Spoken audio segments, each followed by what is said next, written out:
My parents said you don't deserve help. Gave my sister an $80. 000 wedding. And cut me out. 2 years later. She drove past my $5 million house and called Mom crying. It's not fair. My name's Ethan. I'm 31. And the last clear sentence my parents ever handed me was, "You don't deserve help." I didn't scream. I didn't throw a chair. I just put the phone down. Packed my silence like a suitcase. And left it by the door of my life. 2 years later. When my sister drove past the house I bought and called our mother crying, I realized the story wasn't finished with me no matter how carefully I'd trimmed the loose threads. Growing up, my sister Lily was the golden child. Not in a vague, everyone loves babies way. I mean the kind of golden that makes the whole house tilt. If Lily sneezed, someone fetched a warm towel. If I coughed blood, someone asked whether the carpet was clean. She had ballet lessons with a private coach, 3 afternoons a week. And a late model sedan at 17 that still smelled like dealership air freshener. My transportation was a monthly bus pass and a pair of shoes with a thin left sole. You like to read, Mom would say when I asked about lessons. Books are your thing. She said it kindly. Like a consolation prize handed out in a gymnasium. For as long as I remember, the standard wasn't fairness, it was narrative. Lily had a talent. Therefore, she needed resources. I had grit. Therefore, I needed to prove it. Dad framed it as wisdom. Pressure makes diamonds, he'd say, clapping my shoulder with the kind of enthusiasm you reserve for a nephew. You forget to text. Meanwhile, Lily's recitals required catered snack tables and rented backdrops. The memorable detail that still sits in my head like a thumbtack, a pair of peach-colored satin point shoes hung from a nail in the living room. Always draped just so. As if the house itself took a bow for her. A pattern isn't a pattern until you put pins in it. So here are mine. First 7th grade. I fell from the monkey bars and heard a sound in my arm like a thick branch snapping. I showed Mom the swelling. And she said, "It's a bruise. Walk it off." I walked it off for 7 days. On day 8, the school nurse called home. And I finally got an X-ray hairline fracture. The bill was $260 after insurance. We don't need to make everything into a crisis, Dad told me, signing the form with a sigh that sounded like a debit transaction. Lily. That same week. I needed a new tutu because the old one photographed weird. That was $180. No conversation. No sigh. Second, the summer after sophomore year. My college posted tuition deadlines. Lily mislaid her payment for a specialty dance intensive. Mom covered the shortfall the same afternoon, $2. $400 wired before dinner, then snapped at me when I asked to borrow $60 for a used textbook. We can't keep bailing you out. Ethan. I still remember the taste of that sentence. Metallic. Like biting your tongue. Later that night I found the receipt for the transfer on the kitchen counter under a tea mug. The ink had bled a perfect halo. I kept it for years. Like a pressed leaf. Proof that memory had a paper trail. 3rd graduation day. I'd taken a full scholarship. Stacked extra credits. Finished early. I sent the details 2 months ahead. Date. Time. Auditorium. 2 guest seats reserved. The night before. Mom texted. Lily's coming down with something before her summer performance. We're going to stay with her. I flew myself home that week anyway, to visit $560 round trip, because I thought the thing between us might not be entirely hollow. They greeted me at the door with a grocery list, and asked if I could pick up soup for Lily, since you're already out. I bought the soup. I ate my degree with it. If this sounds bitter. It was. But it was also normal, our normal. I should have known the ledger would come to collect. Months later, Lily got engaged to a man who spoke in brand names and handshake pressure. My parents threw a party like a movie montage. White tents. String lights. A photographer who kept saying candid as if that made anything real. I stood by the grill and made small talk with a cousin about mortgage rates. Listening to my father describe the ring as tasteful, yet aspirational. People laughed and cried in the right places. And somewhere in the noise I felt a small, treacherous hope. Maybe this was the moment we all grew into better versions of ourselves. You have to understand. I wanted to believe I wasn't the villain in a parable about resentment. A few months later, I was promoted to senior developer. It wasn't magic. It was a decade of late buses, cafeteria dinners, and weekends Learning to make other people's problems run faster. I called Dad to tell him. He said, "Don't get too comfortable. Companies replace people." The words were so perfectly on brand I almost admired them. Still, I drove back to my parents' house the next Sunday because routine has its own gravity. When I walked in, Dad was at the dining table. The wood had a sheen from years of lemon oil. And on top of it sat a constellation of receipts. Venu deposit. Floral arrangements. Catering. Photographer. Dress fittings. Shuttle service. Totals circled in blue pen. Arithmetic, marching down the margin. The number I saw repeated, like a chorus, $80. Ling ling ling. We finally wrangled it. Dad said without looking up. As if I'd been keeping score with him. Big day needs a big plan. I asked the question I should have left alone. You're giving Lily $80,000. Mom didn't flinch. Of course. It's her big day. She deserves it. She spoke the way you talk about gravity. Is a fact so obvious it's almost rude to mention. What about when I get married? I asked. My voice was steady. But something underneath it rattled. Like glassware before a train. Mom said. You don't need help. You're fine on your own. The sentence slid into me and locked the door behind it. It wasn't yelled. It didn't need to be. It was a definition. And it fit me like a coffin. I should have known that was the real ceremony in our family, the vows we made to keep the story the same. I nodded. Set my coffee down on a coaster shaped like a seashell. And looked at the peach point shoes on the wall. They were still there. Still draped exactly right. I didn't slam anything. That night, I switched my phone to Do Not Disturb. And then I never turned the setting off. I skipped Christmas. I mailed a simple card in December with the words, "Hope you're well." I said the same words to a lot of people in those months: baristas. Delivery guys. The mirror. I worked like the room was on fire. Every ounce of the ache became fuel. Refined and clean burning. I submitted proposals at 2 a.m. with paragraphs that sounded like confidence. I learned the kind of patience that sits very still, while the rest of the world rehearses catastrophe. In the quiet that follows good decisions, the house I rented started to feel like a place, instead of a pause. On the windowsill was a little brass wind chime I found at a flea market. Dented and ordinary. Every afternoon. The breeze caught it and made a sound that felt like an apology no one would ever say out loud. I'm not sure why I'm telling you this except to mark the moment when peace started to have a shape. But the shape kept glancing backward. Even as I built, I caught myself checking the horizon for the family I had wished into being. When Lily sent me an uncaptioned photo of wedding invitations one night, I typed and deleted a dozen responses and ended up sending a thumbs up. It felt like handing her a glass of water through a closed door. Weeks turned into months. I got better at my job.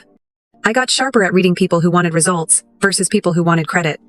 I told myself I'd grown up. That the old gravity couldn't touch me. Then one Sunday, because of course it was a Sunday, Dad texted, "Swing by if you're around." I wasn't around. But I drove over anyway. Halfway curious which character I'd be assigned that afternoon. The receipts were back on the table. Now organized in manila folders. Dad had added a yellow legal pad with tall, neat columns projected. Actual. Contingency. Mom was on her laptop comparing linen colors with Someone Named Events by Mariah while Lily paced the room, practicing a toast. The numbers had grown a second head, extra lighting. A second photographer. Upgraded bar. It'll be unforgettable. Mom said. Which is a sentence I've learned can be a threat. I asked if they needed help with anything. It was the wrong kind of help. The kind that involves labor instead of money. We're good.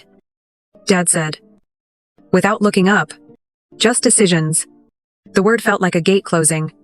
I looked at the columns again and did the math in my head, the way developers can't help doing math. $80,000 wasn't an exaggeration. It was a design spec. I didn't ask again what my part in the system might be. I knew the answer. I stood in the doorway, a little longer than necessary. The way you do when you want to be asked to stay. No one did. Lily held her champagne flute like a prop and rehearsed a line about family who lift you up. I thought about telling her to lower it a couple inches for the photos. Instead, I put my keys back in my pocket and said I had to run. On the drive home, the wind chime sound of that brass bell was in my head, even though the windows were up. I wondered if I'd overreacted. If there was a kinder version of me, I'd failed to be. I should have known better than to negotiate with a past that always wins by default. The truth is, he still had hope. Not the airdropped kind. Not the cinematic reconciliation. Something smaller. More practical, that the next time I walked into that house, the story about me would be different. That the word deserve would finally be elastic enough to include how hard I had tried. The final breadcrumb came the day I stopped by, unannounced, to return a charger. Mom was in the kitchen with a stack of paper I hadn't seen before. They weren't invoices. They were statements. Numbers tucked under lines with my name on them. And the column headers didn't look like wedding expenses. She closed the folder when she saw me, and smiled bright. Too bright. Ethan, you should text first. It was nothing. I told myself. The way you tell yourself the smoke you smelled wasn't smoke. I put the charger on the counter and left. Outside, the afternoon was one shade too quiet. And the wind didn't move the chime. If this is the part where you expect me to explode, you'll be disappointed. The only thing I did was stop making space in my day for new injuries. I ate dinner alone and it was good. I slept and didn't wake up bracing. I answered work emails quickly, and family messages slowly. A friend asked if I was okay. And I said, I'm better than okay.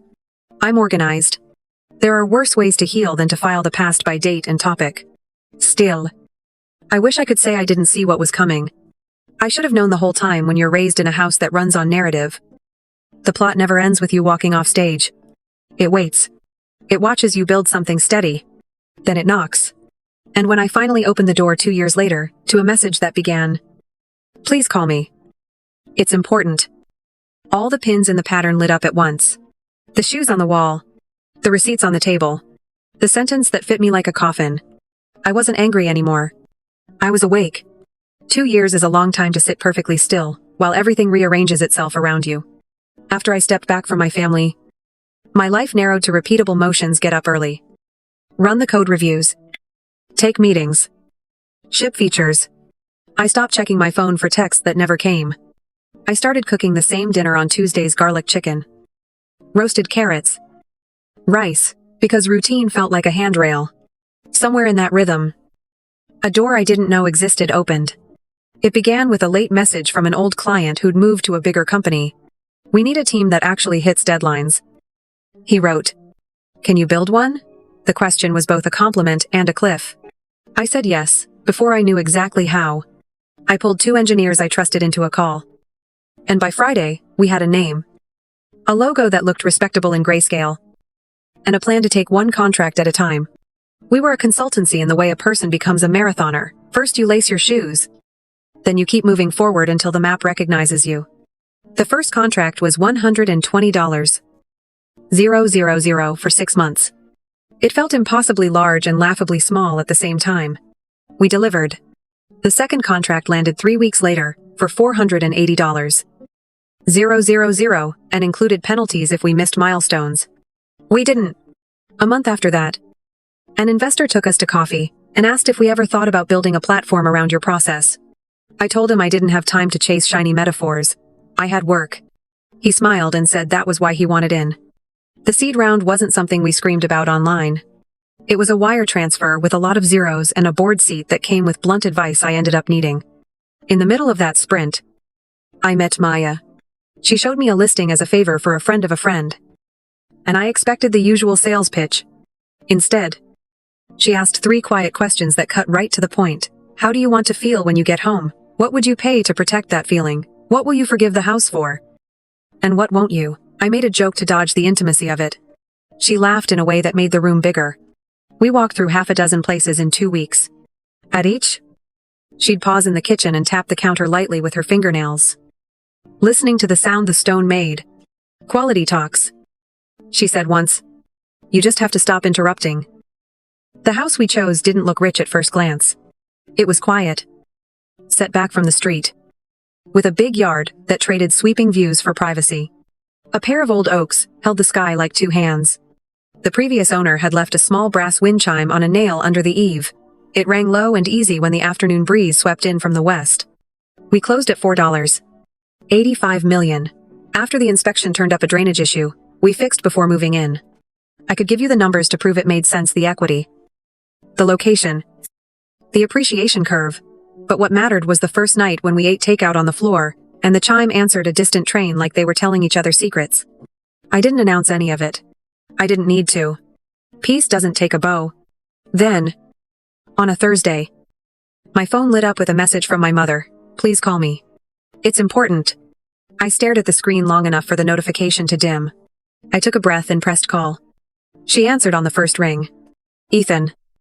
Did you buy a new house? Yeah. I said, keeping my tone even. Why? There was a pause with edges. Lily drove by it. I didn't say anything. You learn to leave silences alone in my family. They do their own work. It's big. She said. She was crying. She said. It's not fair. She's struggling. Ethan. Maybe you could help her out a little. You know. Be the bigger person. She added. As if reading notes someone else handed her.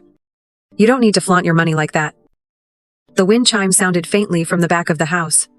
I thought of the charger I'd returned months before. The folder she'd closed when I walked in. You told me I didn't deserve help. I said. On the line. I heard a breath not taken. That's not what I meant. It's what you said. You've changed. She said softly. Like a diagnosis. We did everything for you. I looked at the moving boxes we hadn't unpacked yet, labeled stacked. Patient. I'm at work. I lied. I have to go. The guilt campaign began the next morning. Fluent and coordinated. A text from Mom with a photo of Lily's face blotchy from tears. A voicemail from an aunt who hadn't asked about my birthday in 5 years. Reminding me that family is all we have. A paragraph from Dad about responsibility. You were always independent. We figured you didn't need us. He delivered it in the tone he used for weather reports inevitable. Above opinion. Through it all. An invitation arrived. Lily's baby's first birthday. His name was Evan. I almost choked on the symmetry. The card was glossy and sweet. A cupcake with a candle shaped like a number 1. Mom followed the invite with a suggestion that slotted into place like a key that had been cut months ago. You don't have to make a big show of it. She wrote. Maybe just help with their mortgage quietly. It would mean a lot. I typed. I won't be attending. And deleted it. I typed. I wish you all well. And deleted that. What I finally sent was plain I won't be there. The read receipt popped up fast. 3 dots appeared. Disappeared. Appeared. Then cruel. Then you're embarrassing the family. Then a paragraph I didn't finish reading because the point had already been delivered. That night I sat on the patio with Maya and told her everything in the barest outline. She listened without interrupting. Then asked. What outcome would make you feel like yourself? I said I wanted to stop rehearsing the past. She nodded. Then let's act like you're not on stage. I went back to work as if nothing had happened. That was my version of not taking the bait. But the bait doesn't need you to bite. It can hook the water around you. 2 days before the party. Dad called. The speech was familiar. The same rhythm he'd used at graduations and holidays. I'm not taking sides. He said. But maybe you could do a little something. Bridge the gap. We can't fix everything for everyone. He made it sound like the rational center of the universe. And I almost laughed because that center had never once included me. Your assumption that I didn't need you was convenient. I said. For everyone. He sighed the way people sigh when a restaurant is out of their favorite soup. I hope you rethink this. We hung up politely. Like strangers ending a customer service call. The next morning, I woke to a dozen notifications. Lily had posted a long paragraph on Facebook. My brother made millions and won't help his family. He forgot who helped him get there. Attached were photos of my house from the street. The car in the driveway. And an old text I'd sent her years ago when I took my first job out of college. Someday I'll make enough money to never ask for help again. People I hadn't thought about since high school were in the comments. Weighing in with borrowed outrage. Greedy. Arrogant. Cold. A few voices told her to take it down. Most told her to stand up for herself. I closed the app. But closing it didn't close anything. What rattled me wasn't the post. It was the emails that started arriving at my work address. A vendor asked to confirm an inquiry into your financial conduct. A client forwarded a message with screenshots of what looked like internal spreadsheets, with numbers highlighted in red, and the subject line, "Is this true?" The screenshots weren't ours. But they were dressed in our fonts and colors, the way a counterfeit dress tries to be real from 10 feet away. I spent the day in a conference room with our attorney and the head of security, pulling server logs and drafting statements. We sent a letter to clients assuring them we were not under investigation, that we welcomed any audit they wanted. Most believed us because we'd earned that trust one delivery at a time. Some didn't because suspicion travels faster than the truth. By evening, we had a good idea where the emails originated: a webmail account created 2 days earlier, masked through a chain that would make a hobbyist proud, and a professional shrug. Maya brought dinner in a paper bag and set it on the table exactly the way she sets down facts gently, so they don't break. "Do you want to keep this quiet?" she asked. "Or do you want to build a record?" I knew what my board would say. Build the record. Document everything. Timestamp every step. Even the ones you don't want to remember. I told myself the storm would blow over if I refused to stand under it. That's how you survive childhood. In a house made of narrative, you get very good at waiting out the scene. But this wasn't a scene, it was a campaign. And campaigns count on fatigue. That night, because I couldn't sleep and because I have always believed that careful is a form of love, I opened a new folder on my desktop and titled it Family 202X. I started a memo: dates, times, exact words. I added screenshots. I recorded call durations and the numbers they came from. I included the minor details that seem petty until they are the difference between a theory and a timeline: the subject lines, the typos, the way Lily's caption used the same double spaces my mother uses after periods. 2 days after the party I'd skipped, an email from my father arrived with a subject line that read like legal stationery regarding the family trust. I didn't know we had a family trust. The body of the message was short and oddly formal.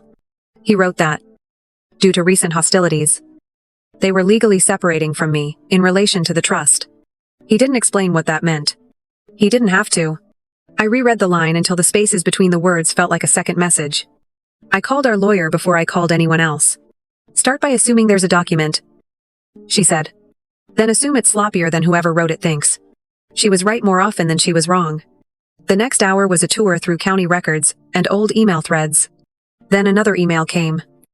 Not from Dad this time, but from a financial institution with my name in the header and the phrase "joint account" tucked below it like a trap in tall grass. The account was dormant. The last activity was years old. The login attempt yesterday had failed. I sat very still at the kitchen table. The brass chime silent outside because the air had gone heavy. Somewhere in the house, a box cutter clicked. I realized I was hearing my own thumb on the handle. I should have known this part. 2. Stories aren't satisfied with you moving on. They circle back, hungry for an ending. And if they don't find one, they will write it for you. I wasn't angry. Not in the way I used to be. What I felt was a cleaner heat. A pilot light catching. I opened a new contact in my phone and typed a name I never thought I'd need: Digital Forensics Independent. I scrolled past the temptation to call Mom and ask her to tell me the uncomplicated version of the truth. Instead, I pressed a different button and listened to a stranger's voicemail say they'd return my call before noon. Before noon, the wind picked up, and the chime answered. The forensics guy called back at 9:07 a.m.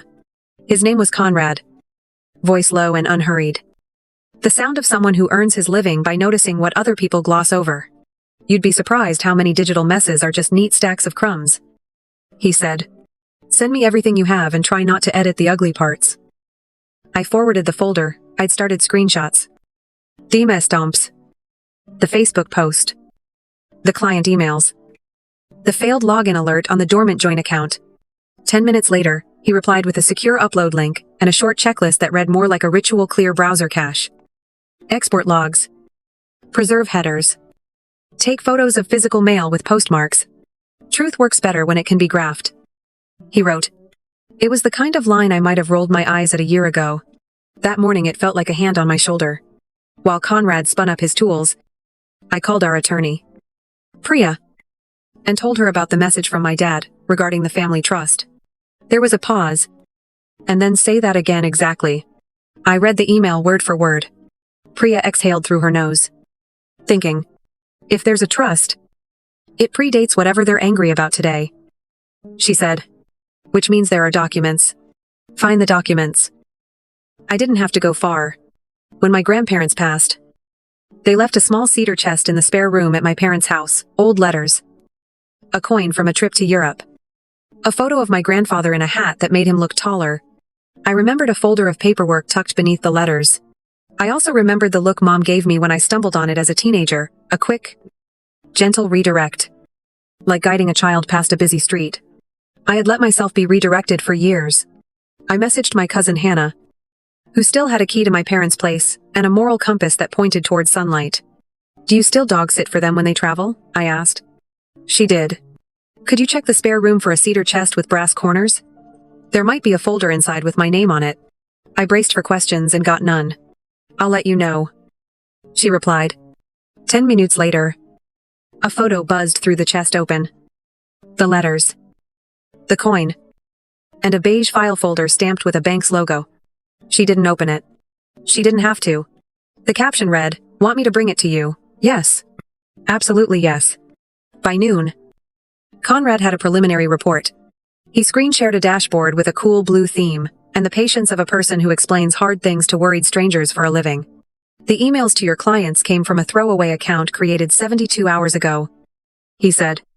"Routed through 2 commercial VPNs and 1 residential ISP. The metadata on the fake spreadsheets is clumsy fonts embedded wrong. Creation timestamps out of order. Whoever did this knew enough to be dangerous and not enough to be invisible." He clicked to a map with pulsing dots. "The residential hop geo locates to your parents' neighborhood. That's not definitive, but it's suggestive." He walked me through IP logs, header, anomalies, and a formatting quirk, the way the forger put 2 spaces after a period in the email body. "People underestimate how distinctive their habits are," he said. "They think they're hiding behind a mask. And then they forget their posture gives them away." He pointed to the joint account login attempts. These originated from the same IP block as the emails. Likely the same machine. Definitely the same house. I thanked him and logged off. Maya slid a glass of water to me and said nothing. The wind chime made one muted note, as if clearing its throat, at 2:13 p.m. Hannah knocked on our door with a tote bag and eyes that said she'd seen enough family drama to recognize it at a distance. We sat at the dining table and I lifted the folder like a fragile thing. Inside were trust documents dated 12 years ago. Drafted by a firm whose letterhead tried too hard. The language was dense and careful. As if the sentences wanted to be admired. The gist. Once translated into human, my grandparents had set up a fund for the health, education, maintenance, and support of their 2 grandchildren Lily and me, managed by my parents as co-trustees. Distributions required good faith and impartiality. Notes in the margin. In my father's neat caps. Listed items with dates, dance intensive approved. Vehicle for Lily approved. Home down payment emergency bridge. To be replenished. Next to my name? Blank space. There were accounting summaries annual. Unsigned, showing balances, decreasing in step, with Lily's milestones, the car at 17. The move to her first apartment. The wedding. An annotation in my mother's looping script, near the bottom of one page read, "Keeping Ethan on paperwork simplifies taxes." I stared at that line until the words loosened from their meanings. My name had been a tool. I felt an odd, distant clarity. Like reading an old diary entry and not recognizing the person who wrote it. Priya scanned the PDFs I sent and called back almost immediately. "This is not good for them," she said carefully. "A trustee has duties, loyalty, impartiality, prudence. Using assets for one beneficiary while leaving the other as a name for convenience. That's textbook breach." She asked if I wanted to pursue it. I didn't answer. Pursue felt like a word from a different life. Clean. General. Unbloodied. What I wanted was simpler, the truth in daylight. I hadn't planned to confront anyone. In a better version of this story, maybe I would have drafted a letter and let someone else deliver it. But an hour later, Dad texted, "We should talk face to face." Tonight, maybe it was momentum. Maybe it was exhaustion. I typed back. 7. Their house looked smaller. Not because mine had grown, but because time had peeled away the shine I'd mistaken for warmth. The point shoes were still on the wall. A little dusty. The legal pad was out on the table again. This time with columns labeled damage control and narrative. The word narrative made my stomach go cold. Mom greeted me with a hug that landed like a pillow between 2 people who no longer know how to stand close. Dad gestured at a chair and sat across from me with the folder I'd taken from the cedar chest, which meant he had a second copy. Which meant I hadn't caught them by surprise. "There's been a misunderstanding," He began. It's impressive. Really. The confidence with which some people walk directly into a fact and call it a rumor. Then let's understand it. I said. My voice sounded like it belonged to somebody who slept well. He launched into a speech about intentions. About how money is just a tool. About how Lily's needs had always been time-sensitive, while my path was self-propelling. Mom added that keeping my name on accounts made paperwork easier for everyone. I wouldn't have believed it if I hadn't already read the annotation that said exactly that. I placed the printed trust documents on the table. My copy and theirs, side by side. Like two mirrors facing each other into infinity. Impartiality. I said. Tapping the word with my finger. That's not what this is. Mom reached for the performative softness she had perfected. Ethan. You were always so independent. We didn't want to insult you by offering help you didn't need. It wouldn't have insulted me. I said. But using my name to move money for Lily did. She flinched at that. Just a tiny facial twitch, like a skipped frame in a video. We never took anything from you. You took my place. I said. That's worse. For a second. The room was honest. Then Dad's expression flattened into something managerial. What do you want? He asked. Which was a fair question, and also a trap. People expect you to say money. That way they can file you under greedy and sleep well. I want you to stop lying. I said. And I want you to stop contacting my clients. His mouth tightened. I don't know what you're talking about. I slid a printed header across the table with the routing path Conrad had diagrammed. The residential IP block circled. This is your internet service provider's range. He shrugged. A little too fast. Lots of houses in this neighborhood. Then it won't bother you if I ask the provider to confirm logs. I said. Or if I send a preservation letter. Dad's chair creaked. Mom said my name like a warning and a plea. Ethan. I stood. I didn't come here to negotiate. I came to put a timestamp on the truth. From this point forward. Assume everything is documented. On the way out. I paused in the hallway and looked at the shoes on the nail. The satin had faded to a pale, tired fruit color. I don't know why. But I lifted them down. Blew away a thin layer of dust. And hung them back up. The ribbons a little straighter than before. In the living room. Dad said something low to Mom about controlling the narrative. It wasn't meant for me. It reached me anyway. That night. Lily posted again, shorter this time. Sharper. When someone forgets where they came from. Sometimes you have to remind them. The comments were a pile-on of confident strangers. My phone buzzed until Maya took it and turned it face down. They want you to burn your time responding. She said. Don't give them the time. Conrad pinged with an update. He had traced the document author metadata on the fake spreadsheets to a username that matched one on Lily's old laptop backups. He also found that the throwaway email used to spam our clients had been registered with a recovery phone number ending in the same 4 digits as my mother's. Again. Not individually decisive. He wrote. But taken together. You have a pattern that a court and the court of public opinion will recognize. Priya suggested a step. I hadn't considered a quiet approach to the bank named on the trust. Ask for the trustee transaction histories. She said. If they stonewall. We subpoena. If they comply. We build a timeline. I drafted a formal request and sent it certified. We were either going to tidy this up privately or set it on a table where everyone could see whose fingerprints were where. At breakfast the next day, I found an email from an editor at a local outlet in my inbox. We're running a feature on startup founders and family money. She wrote. We'd love your perspective. It was polite and pointed. Which meant someone had pitched them. The phrase family money felt like someone slid a thumb under my rib. I declined. But I knew it wouldn't end there. Stories. Once fed. Come back to the kitchen door. By afternoon, a more aggressive email arrived from a freelancer whose name I recognized from scandal write-ups. The subject line was a headline in waiting, founder accused of using trust funds to launch company. Attached were questions, and a deadline. The last line read, if you don't respond, we'll note that in the piece. I stared at it for a long time, feeling the old heat rise and settle. Then forwarded it to Priya and the board. The board chair replied with 3 words, document. Then respond. I walked out to the yard and stood under the oaks. The wind wasn't strong. But the chime moved anyway. Slow and certain. Maya came out and leaned on the railing beside me. What's the move, she asked. Build the record, I said.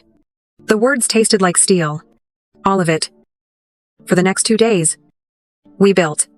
Conrad collected IP logs and message headers. Preserved social media posts with their timestamps. Took forensic images of devices I still had access to from the early days, when Lily borrowed my old laptop to check something. Priya drafted letters, one to the bank, one to my parents, through a lawyer they'd used in the past. One to the outlet planning to run the piece, demanding they confirm allegations before publication. I prepared a calm, factual statement for clients, explaining that we'd been the target of a smear attempt and that an independent audit of our finances was available to any partner who wanted it. 3 took me up on it. All 3 walked away, reassured. 1 sent a note that said, "Families are complicated. Code is simple. Keep shipping." Late that evening, my inbox pinged with a bank reply, a terse, professional email acknowledging the request and promising to compile available trustee disbursement records within the statutory period. It wasn't warmth. It was a door not slammed. I printed it and slid it into the growing binder on my desk. The binder had weight now. I flipped to the first page, my notes from the night this all began, and added 1 more line in neat block letters, no more shadows. The next morning, my parents went to the press. A neighborhood blog ran a post that was obviously fed the copy, local tech founder accused of misusing family trust, parents seek accountability. It was a story engineered to sting. The ungrateful son had built my success with money, meant for family. The quotes were familiar, not verbatim, but close enough to sentences I'd heard across that lemon-oiled dining table to feel like echoes. I didn't feel rage. I felt a gear click into place. I opened a blank document and wrote 3 headings: audit, bank logs, signatures. Under each, I listed what we had, what we needed, and what we'd show. The truth wasn't going to rescue me. It was going to be built, line by line, until it was undeniable. I looked out the window at the yard. The fence line. The sky filleted by branches. The chime moved once.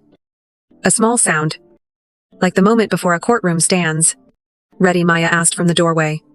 "Ready," I said. And for the first time since the phone call that began with, "Please call me," I believed it. The blog post wasn't a surprise. But the speed of it was. By 9 a.m., friends were texting screenshots.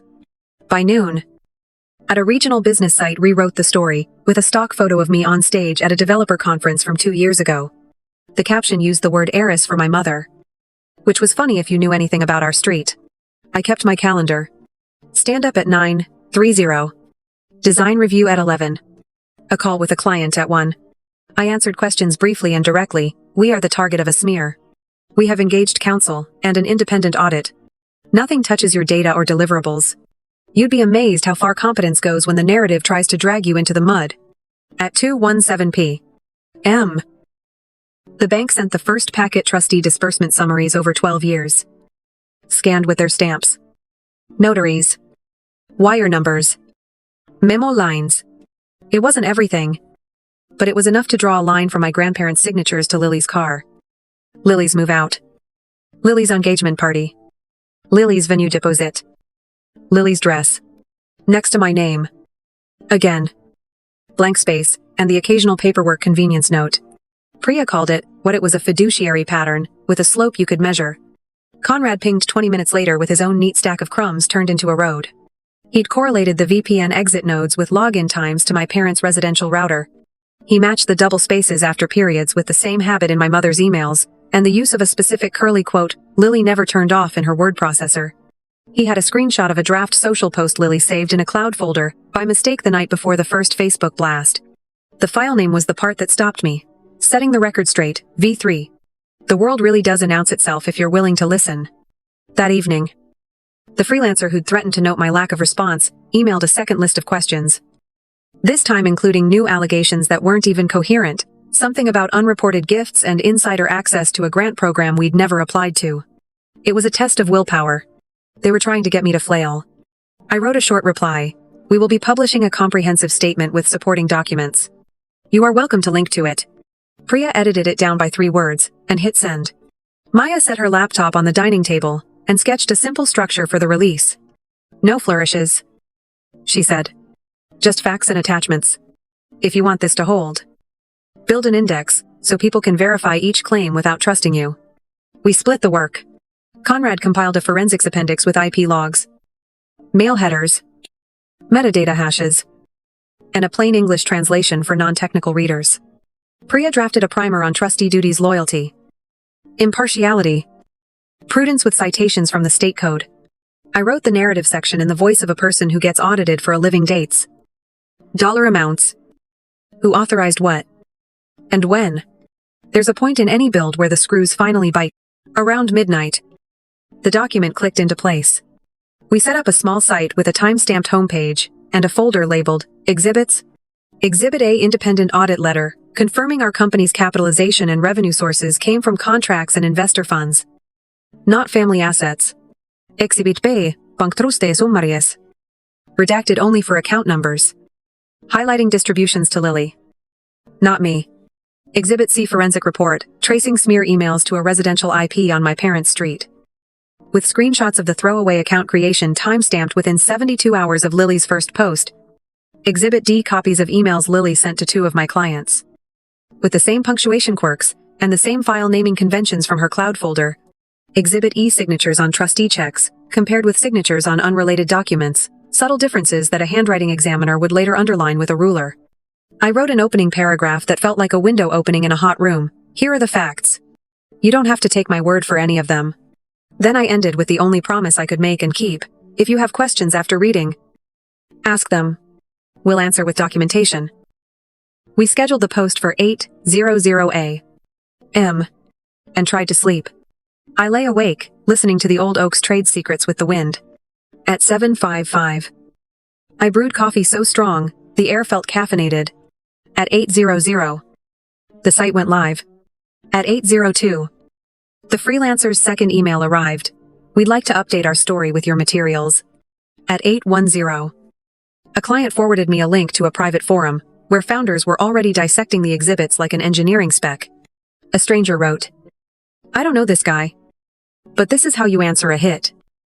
By mid-morning, the neighborhood blog had added a sheepish paragraph at the bottom of their piece. Update: the subject has published extensive documentation disputing the allegations. The regional business site posted a new article with the words, "contradict and undermine doing heavy lifting."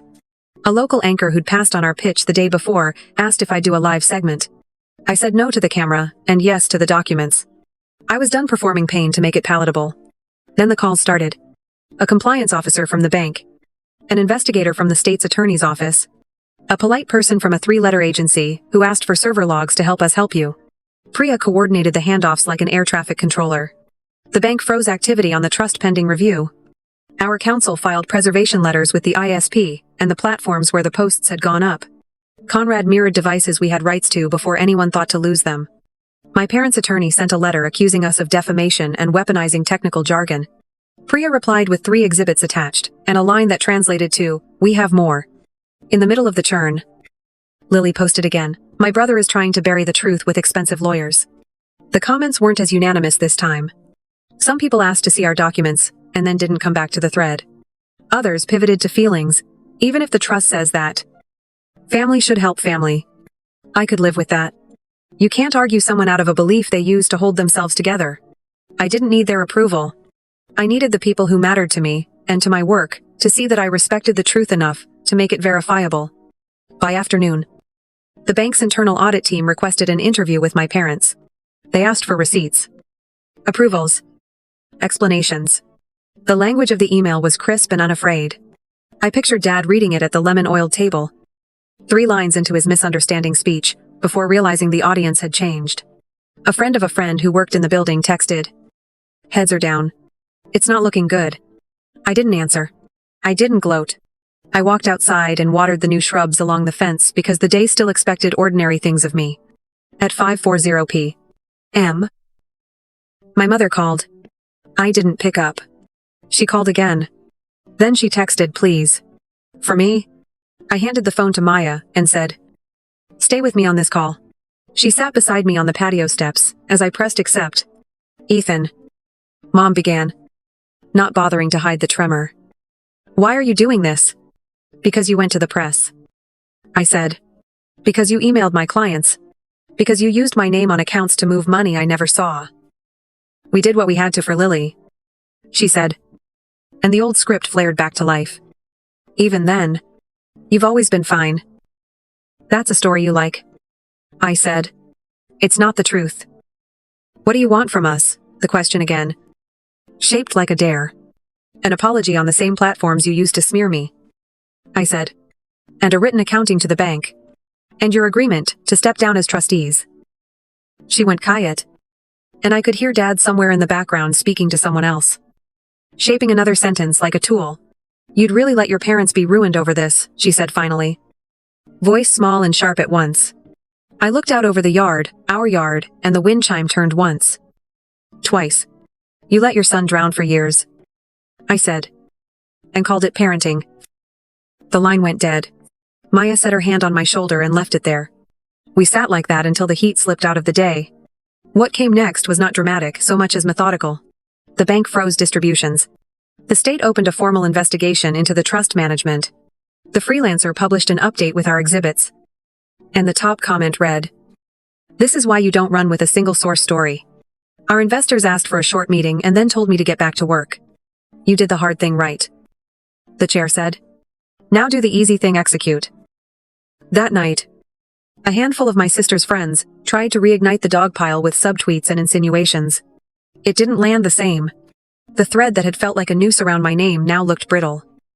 Like aged rope. I closed the app and slept 6 full hours. In the morning, I woke to an email from the pension office where Dad had parked his retirement. They were initiating a review because he'd reported trustee income on certain forms in a way that conflicted with the bank summaries. It read like bureaucracy, which is another way of saying it, read like consequences. I didn't celebrate. I answered emails. I signed off on a feature we'd been stuck on for a week. I fixed a bug myself because sometimes the fastest way from mess to fix is to roll up your sleeves. Midday. A message arrived from an unfamiliar account with an attachment labeled apology, draft, docx. I opened it, expecting bile, and found instead a few halting sentences from my father. Language so stiff it creaked. But there it was. We mishandled our duties as trustees. We made choices that were not impartial. We regret contacting our son's clients. We are stepping down. Priya told me not to respond. Not yet. Let the process finish, she said. Sincerity is measured over time. In the late afternoon, a reporter from a national outlet called and asked for comment on a story about family narratives and money. I said I had nothing to add beyond the documents. She surprised me. I read them. She said, "It's rare to see someone write the receipts before the think piece." I laughed despite myself. "That's how I work," I said. "Build first. Talk later." When I hung up, I walked to the back fence and rested my palms on the top rail. The oaks threw perfect shade. The chime sounded like a note held and let go. We weren't finished. There would be more letters. More interviews. More days where I had to choose work over worry and truth over a calmer lie. But the pitch of the air had changed. The room I'd been born into, the one where everything became a story I couldn't control, had a door after all. And I had found the handle. That evening, I printed the homepage of the site with our exhibits. Stamped with the date and time. I slid it into the binder at the front. I added a line, "Release complete." Then I closed the cover and put it on the shelf. I didn't need to look at it to know it was there. Somewhere across town. My parents were cleaning up papers, the way people clean up after a party that went wrong, stacking. Straightening. Finding homes for things that no longer belong to them. Somewhere. Lily was refreshing a feed and watching the comments lose their heat. It wasn't victory. It was something steadier. The truth had entered the room and taken a seat. Now it was going to stay. The first 24 hours after the release felt like someone had turned the town square into a library. The noise didn't vanish, it lowered its voice. People still had opinions. But they started with the exhibits before they tried out their outrage. The site log showed thousands of views and hundreds of downloads of the audit letter. The trustee summaries. The forensics report. A venture partner I barely knew sent a 2-line email, "Read it all. Rock solid." A former manager wrote, "Proud of the way you handled this."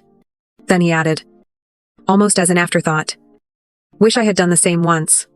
I knew what he meant. Sometimes telling the truth looks like a fight. It's actually a refusal to throw another punch. Around noon, The local news site pushed a developing banner. The bank had frozen the trust, pending review. That part we knew. Now the state's attorney's office had opened a formal inquiry into the management. A reporter quoted a statute I'd read 3 times in the past week. The one about a trustee's duty of impartiality. The article didn't take my side. It didn't need to. It took the side of math. By late afternoon, a larger outlet folded the story into a piece about the mythology of self-made success, with an angle that tried to be bigger than both of us. I didn't mind. Let a columnist reach for a lesson. I had a smaller job: make sure every client email was answered, every deliverable sent on time. Every internal meeting ended with a specific next step. The team was steady. That steadiness felt like a handrail in a crowd. That evening, my parents tried one more press swing. A glossy magazine's website ran an item with anonymous family sources, insisting I had benefited indirectly from trust funds during my formative years. Which would have been true if stairs and gravity count as benefits. Priya sent a short note to their editor with Exhibit A attached, and a very polite sentence that boiled down to check your homework. They added a correction the next morning that was quiet as a cough. Update: the subject has published documents contradicting claims previously attributed to anonymous sources. At 9:12 a.m. My phone lit with a number I didn't recognize. I let it go to voicemail. It was my mother. Her voice in a different key than I'd ever heard. Ethan. Please. We need to talk. We didn't know it would go this far. I played it twice to make sure I'd heard the sentence right. We didn't know it would go this far. As if the distance was measured by someone else's stride. Conrad called with a last set of verifications. He'd received data from the ISP, under the preservation letter, connection logs around the times the fake emails went out. Timestamps matching the throwaway account creation. The same residential modem handshakes. It's tidy, he said. Neater than I expected. Honestly. Priya forwarded a note from the bank, a formal demand for a complete accounting from the trustees, and a notice of temporary appointment of an independent co-trustee. Another email. This one, from a mediator. Asked if I would entertain a confidential settlement. I asked Priya what she thought. You don't need money, she said. Ask for clarity and an apology. If you get both in writing, maybe consider closing the loop. Lily posted once more. A short paragraph shaped like a last flare. My brother turned strangers against his own family. The comments were split. Some called for peace, which is what people ask for when they want the noise to stop without looking at what caused it. Some said the bank's involvement meant there was more to the story. One asked, "Where are the receipts?" and then linked to my site. After that, Lily went quiet online. Offline was louder. That afternoon, a county officer delivered a notice to my parents' door about a review of transactions from the trust to a private account in my mother's name, noted as emergency reimbursements. The numbers weren't enormous on their own, added together. They described a philosophy. Dad's pension administrator reached out to me for a brief statement about trustee compensation he had reported in a way that no longer matched the bank's timeline. I didn't gloat. As a kid, I thought justice would feel like victory. As an adult, it felt like paperwork you can't argue with. 2 days after the release, everything accelerated. My parents' lawyer called Priya to propose a resolution framework. When that didn't land, he sent a letter, alleging defamation again, swearing that the signatures on a set of trustee checks were authentic. Priya replied with the handwriting examiner's preliminary analysis and the bank's own note questioning those signatures. Plus, the metadata tags that showed the scans didn't originate from the bank at all. The letter exchange wasn't dramatic. It was professional. There's a specific calm to lawyers when the facts are heavier than adjectives. At dusk, my mother called again. I picked up and stepped onto the patio. The oaks were inked against a pale sky. The brass chime gave one small sound. We're losing everything, she said without a hello. The accounts are frozen. Your father's pension is under review. Ethan, we could lose the house. I closed my eyes and pictured the lemon-oiled dining table. The legal pad with its columns labeled damage control and narrative. You didn't have to go to the press, I said. We thought. She stopped. We didn't think. Silence opened. Big enough to walk around in. Then she asked the question I knew was coming. Would you really let your parents end up homeless? The line reached all the way back to the kitchen where she had told me I didn't deserve help and fastened that sentence to the present. You let your son drown for years, I said softly, and called it parenting. She cried then. Not loud. Not performative. The quiet kind. Old grief, mistaking itself for new. I waited. When she could speak, I said, "I'm not going to wire you money. I am making a donation to a local housing fund. Anyone can apply. If you qualify, you'll get help." She searched for the word. Cold. "It's fair," I said. For once. The next morning, I sent a significant donation to the city's housing stability program, with a note asking them to expand emergency rental assistance. I didn't mention my parents. The director emailed back. Grateful. Promising transparency reports. We'll treat every applicant the same. She wrote. Good. That was the point. Within a week, the independent co-trustee issued a preliminary report. Distributions had overwhelmingly benefited one beneficiary. Record-keeping was incomplete. Several disbursements lacked proper authorization and would be subject to recovery. My parents were removed as trustees, pending the outcome of the full investigation. A separate paragraph noted suspicious activity around a dormant joint account bearing my name. It read like a dictionary entry for consequences. I forwarded the document to Priya. Then walked outside and stood under the oaks until the smell of cut grass replaced the taste of old arguments. News travels strangely when it carries both relief and loss. I learned from a cousin that Lily had filed for bankruptcy. The venue deposit. The second photographer. The upgrades that turn a party into a performance they don't turn back into cash when the lights go out. A week later, I heard that my parents had moved into a modest one-bedroom on the other side of town. The lemon oil wouldn't fit. But I imagine they brought the legal pad. People hold on to the tools that failed them. It's what we know. Dad sent one email. It was short and stiff. Like a suit he didn't like but wore anyway. He admitted mishandling the trust. Said he was stepping down. And apologized for contacting my clients. It wasn't a confession, it was a conclusion. Mom sent a longer one. Opening with family history. Detouring through my childhood. And finally landing on. We thought we were doing what parents do. I wrote back, parents protect both kids. Apology accepted.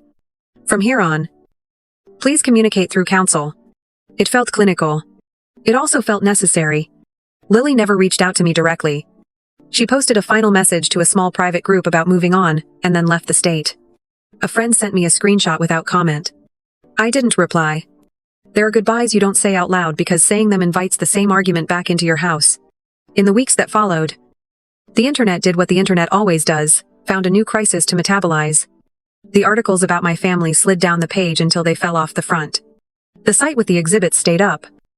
Not as a monument. Just as a record. Occasionally, someone would email to say that they'd read everything, and that it helped them make a hard call in their own life. I didn't set out to be useful to strangers. But if the truth is contagious, let that be the kind. Work steadied. We shipped the quarter's objectives. A client renewed early with a note that read, "Execution matters. Character." 2. The team took a Friday afternoon off and played a chaotic game of pickleball in a park that used to be a parking lot. I stood on the sidelines with Maya, laughing at how fiercely engineers compete in games they've only learned that morning. She squeezed my hand. "You look taller," she said. "Less weight on your shoulders." One Sunday, I drove past my parents' old house. No one was home, I recognized. The drapes were new. The nail under the eave still held a wind chime, someone else's. Longer. Brighter. Is a different sound. I parked for a minute and let the new life of the house proceed without me. Places keep breathing when we leave them. That's not an ache. It's a mercy. That evening, I sat on our patio with a glass of water, sweating rings on the table, and listened to our little brass chime. The air moved through it like a careful sentence. The oaks wrote shadows across the grass that looked like long hands. This is the part where some stories reach for the moral and tell you that peace comes after justice. Or that success erases harm. It doesn't. Peace arrived because I stopped arguing with a script I didn't write and started insisting on the parts I could prove. Justice wasn't fireworks. It was signatures. Thema stumps. And a ledger you could read twice and get the same answer both times. I'm not proud of any of this. Pride isn't the feeling that fits. What I have is quieter. Relief. Yes. Relief that the facts were heavy enough to hold. Relief that the people who count in my life measured me by how I built. Not by who shouted loudest. Relief that the boy who walked off a broken arm learned to stop walking it off and ask a doctor to look. sometimes in the late afternoon. The train miles away, calls across the valley, and the wind chime answers like they've been telling each other the same joke for years. I sit and listen. I touch the dent in the brass that's been there since we hung it up. I breathe. There's still work to do tomorrow. In code, and in being a person. There are still emails I'd rather not get and choices I'd rather not make. But when the breeze cools and the chime gives that one low note, I know what that sound is. It isn't victory. It isn't revenge. It's the sound of a house choosing to be quiet. It's the sound of a life that no longer needs to perform itself to be true.